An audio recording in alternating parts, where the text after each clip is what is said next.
Hi, I'm Logan. 33, mechanic. And apparently the family disappointment. Last Thursday, I came home to find my mom scrubbing the floor of the food court bathroom I built from scratch. She didn't see me at first.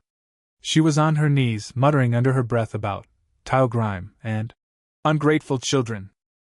If you told me 5 years ago that this woman, who once gifted my sister a luxury beachfront mansion and handed me a cracked parking lot with a smile, would be bleaching the grout lines of my business, I'd have laughed in your face. But here we are.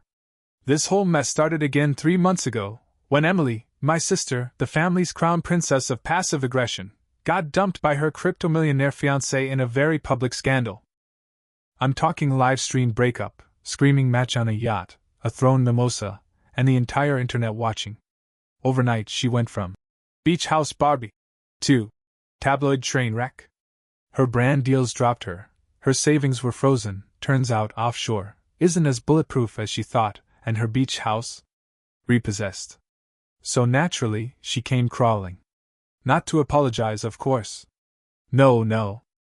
She came with crocodile tears and a suitcase full of designer heels, standing at the edge of my now famous food truck park like she was auditioning for the role of Humble Logan. She sniffled, dabbing at her fake lashes with a Louis Vuitton napkin. I need somewhere to stay. Just for a little while. And because I am, against all reason and precedent, still occasionally human. I said yes. That was my first mistake. The second? Thinking it would end with just a couch.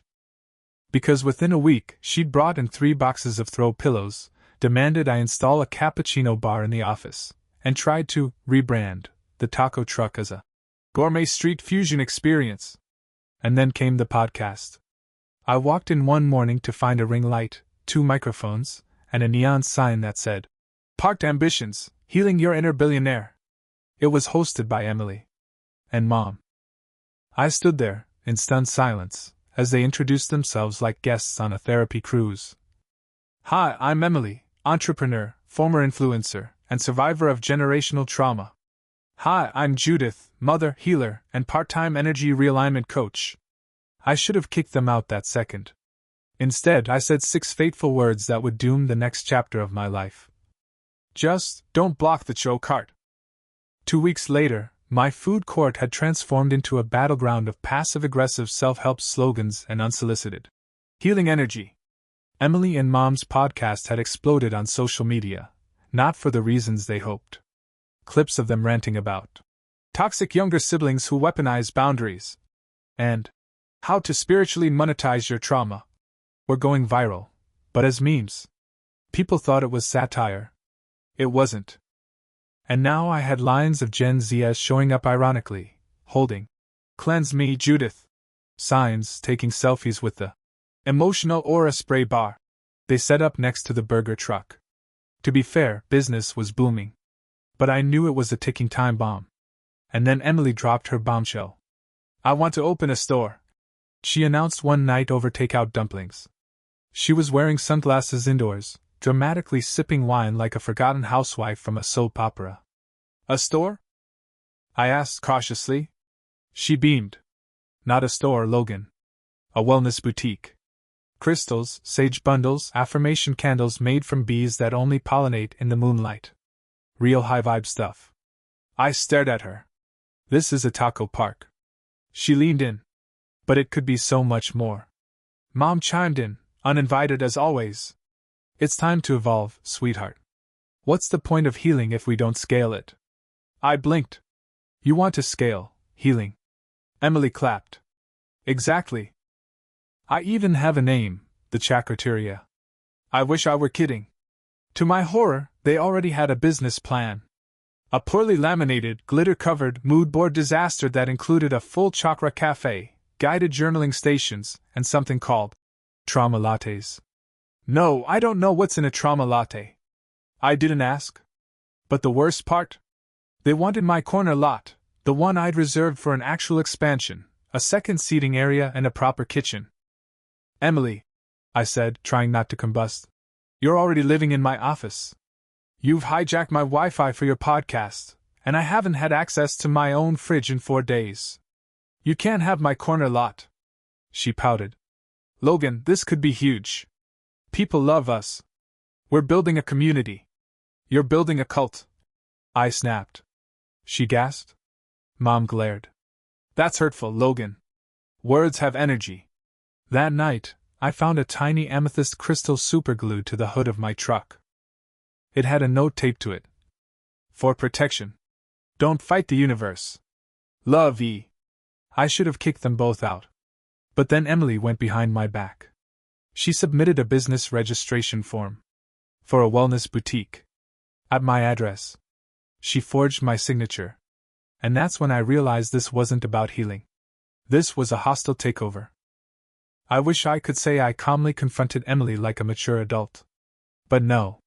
I stormed into the office like a man possessed, waving the forged registration like a sword. You committed fraud, I shouted.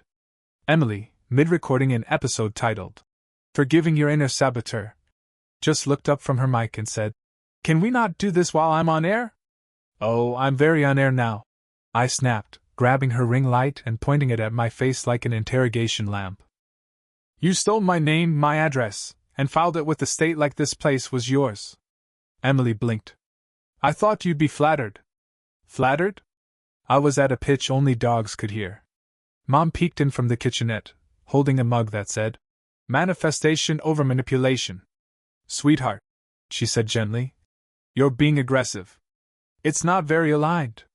I'm not aligned because I just found out my sister is trying to legally absorb my business like a corporate jellyfish. Emily stood, adjusting her caftan like this was the UN. I wasn't absorbing, Logan. I was elevating.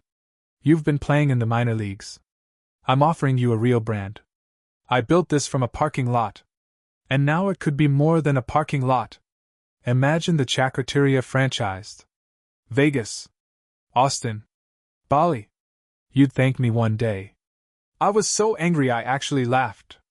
You know what, Em? No. I'm not going to thank you. I'm going to sue you. That got her attention. You wouldn't, she hissed. Oh, I would. I pointed at the window.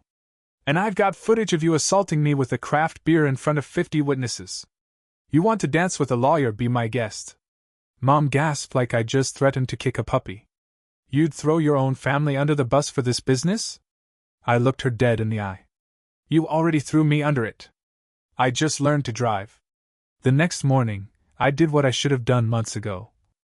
I evicted them. Formally. Legally. Sheriff stamped paperwork on the office door. Emily screamed like I had just cancelled her birthday. Mom looked like she was about to faint.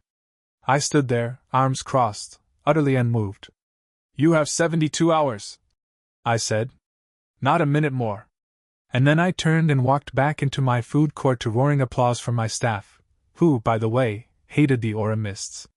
Apparently one of the baristas broke out in hives. But I wasn't done. Because Emily? She didn't take her eviction lightly. No, she took it as a declaration of war. The war began with glitter. I walked into work on Monday morning to find the entire seating area, chairs, umbrellas, even the taco truck tires, coated in sparkling purple glitter. There was a note taped to my office door. You can evict the body, but never the spirit. I stood there, blinking, as the wind blew a glitter tornado into my face. Emily had gone full feral. Within 24 hours, she'd rebranded herself as a spiritual activist, launched a TikTok campaign called #ChakraGate, and started spreading wild claims that I had sabotaged her wellness mission due to deep-rooted masculine insecurity. She even got one of those crying on camera videos trending. Hi everyone, this is hard but I need to speak my truth. My brother Logan, who I love obviously, is attacking my spiritual freedom. He evicted me from his cold capitalist empire. Just because I wanted to share healing crystals with the world. Cut to her holding a chunk of rose quartz and dramatically whispering. Not everyone is ready to heal. And that's okay. I watched the whole thing with a burrito in one hand and my legal advisor on speakerphone. Can I sue her for spiritual defamation? I asked. No, he replied. But you can sue her for vandalism. So I did. Filed a formal complaint, submitted the footage from the security cams, and sent her a letter from my attorney. 2 days later, she retaliated with a healing protest. I swear I'm not making this up. She and a dozen of her influencer friends staged a meditative sit-in on the property, blocking the coffee truck while chanting, "Raise your vibration, reject taxation." They wore matching pastel robes, burned Palo Santo, and one of them played an out-of-tune ukulele the entire time. I called the police. Emily filmed the entire encounter for content, sobbing into her phone. "They're removing peaceful healers with force. This is 2025. I thought we were past this as a society." It got worse. 2 days later, a very official-looking email landed in my inbox. "Cease and desist, misuse of energetic property." Attached was a fake letterhead that read, "The International Chakra Council." I was this close to snapping. But then something unexpected happened. While dealing with the fallout, one of the taco truck vendors, Rosa, came to find me. "You know," she said, handing me a horchata, "there's a way to end this." "Oh yeah?" I muttered. "Is it legal?" She smiled. "Let her embarrass herself in front of everyone. Let her self-destruct." At first I didn't get it. But then it clicked. I wouldn't fight Emily anymore. I'd stage her. Give her the platform she thinks she wants. Let her implode in front of a crowd too big to ignore. All I had to do was set the stage. And let Emily be Emily. The event was called Unity Fest. A weekend celebration of community, creativity, and conscious cuisine. Totally up Emily's alley, if she had been invited. But she wasn't. I hosted it. I designed it. And I made sure every detail was perfectly positioned to trigger her inner spotlight junkie. We had everything: live art, street musicians, local chefs doing fusion demos, even a mural unveiling by a popular TikTok artist who'd painted a massive phoenix rising from a junkyard. The symbolism wasn't subtle. But the piece de resistance? An open mic stage. With cameras. Live streamed to over 10,000 followers. And a share your journey segment. I baited that hook like a pro. Sure enough, Emily showed up the second day, dressed like Glinda the Good Witch in combat boots. She'd roped in 2 friends wearing healer not hustler crop tops and carried what I can only describe as a ceremonial stick, like a staff Gandalf would use if he ran a yoga studio. She marched straight to the mic, uninvited, cut the line, and declared, "I have something important to say." Perfect. The cameras were rolling. The crowd leaned in. And I watched, arms folded, as she took herself down. She started soft, doing the whole "my truth" monologue. "I came here tonight not to accuse but to illuminate. I was silenced by my own brother, yes, that Logan, and I've been oppressed spiritually, emotionally, and entrepreneurially." A few awkward chuckles from the crowd. "Some people think parking lots are for trucks," she continued, "but I see them as platforms. Portals. Places of purpose. Oh boy." Then she whipped out a crystal and held it to the sky. "This is labradorite. It promotes transformation. And I am transforming this space with my voice." Suddenly, the mic screeched. A feedback loop howled through the speakers. Emily recoiled, dropped the crystal, and shrieked. It hit the floor with a dramatic crack. Gasps from the audience. Then a little girl in the front row whispered, just loud enough to be heard, "Did that lady just scream at a rock?" Laughter exploded. Emily panicked. "You're all spiritually blocked," she shouted. "This is why your manifestations don't come true." Someone threw a glitter packet at her. Not in support. A Cho vendor started playing dramatic music from his Bluetooth speaker.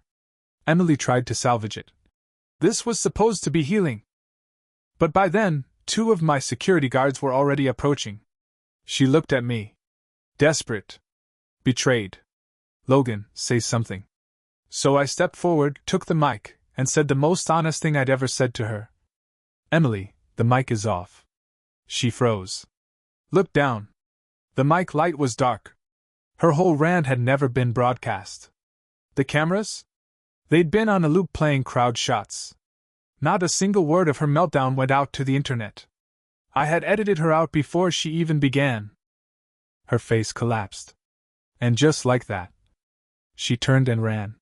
back through the crowd, trailing glitter like a busted piñata, her staff knocking over a lemonade display on the way out. The crowd gave me a standing ovation. Rosa handed me a cho. "Nice work, Chief." And I thought that would be it. But I was wrong. Because my parents had been watching the live stream. And the next day, they showed up. With suitcases. And a letter. The suitcases said it all. But just in case I missed the message, my dad stood at the edge of my food lot with a letter in hand, the same stiff expression he always wore when he needed something but couldn't stomach the humility to ask for it. Mom was crying before I even reached them. Dressed in her usual suburban drama queen chic, flowy scarf, oversized sunglasses, and way too much perfume for a 90-degree day. "Logan," she choked, like we were in a Lifetime movie. "We've been evicted." I blinked. "Wait, from my house?" Dad grimaced. "Our house." I couldn't help but laugh. "You mean my rental property? The one you signed a contract on? With very clear late fees and a 30-day eviction clause?" Dad shoved the letter into my hand like it was poison. Things got tight. The business went under. We fell behind. "Tight?" I said, unfolding the letter. "You're 5 months behind. Logan," Mom whispered, stepping forward. "We have nowhere else to go. Not with the beach house gone. Not after what happened with Emily." "Ah, yes. Emily, who apparently went off the grid. Last I heard, she was somewhere in Sedona trying to sell cosmic retreats to influencers who think Wi-Fi is bad for your aura." I sighed and looked down at the letter, a formal request for clemency. Handwritten. Signed by both of them. For the first time, they weren't threatening. They weren't laughing. They were begging. And I wasn't angry anymore. I wasn't vengeful. I was tired. "Logan," Dad said quietly, "we made mistakes." I raised an eyebrow. "You made me feel like I was worthless." "For years." He nodded. Not defensively. Just nodded. "I know. I can't take it back." Silence hung between us like humidity. Mom sniffled beside him, makeup running just slightly. The same woman who once said I smelled like failure after my first shift at the auto shop now stood in front of me asking if she could sleep behind the taco truck. And maybe I should have sent them packing. Maybe I had every right. But I thought about the parking lot. The cracked concrete they laughed at. The empire I built from scraps. The legacy I created with grease on my hands and spite in my heart. "I'll make you a deal," I said finally. They both looked up like starving dogs hearing the can opener. "I just bought a small duplex down the street. 1 unit's empty." Their eyes lit up. "You can stay there." Mom started to speak. I raised a hand. "You'll pay rent. Full price. No family discounts. And you'll pay on time. Every month. If you're late, even once, you're out." Dad nodded quickly. "Fair. More than fair." Mom grabbed my arm. "Thank you, sweetheart." I stepped back. "No hugs?" "Not yet. Because forgiveness doesn't come all at once. Sometimes it's monthly. With interest." They left quietly, rolling their suitcases toward the corner. And I stood in my lot, watching them fade into the afternoon sun, the same way they once watched me walk away. Only now, the lot was full. The trucks were buzzing. A band was playing near the beer garden. And me? I was at peace. I didn't win out of revenge. I won because I stopped needing their approval. Because sometimes, when the world hands you concrete, you build your own damn kingdom.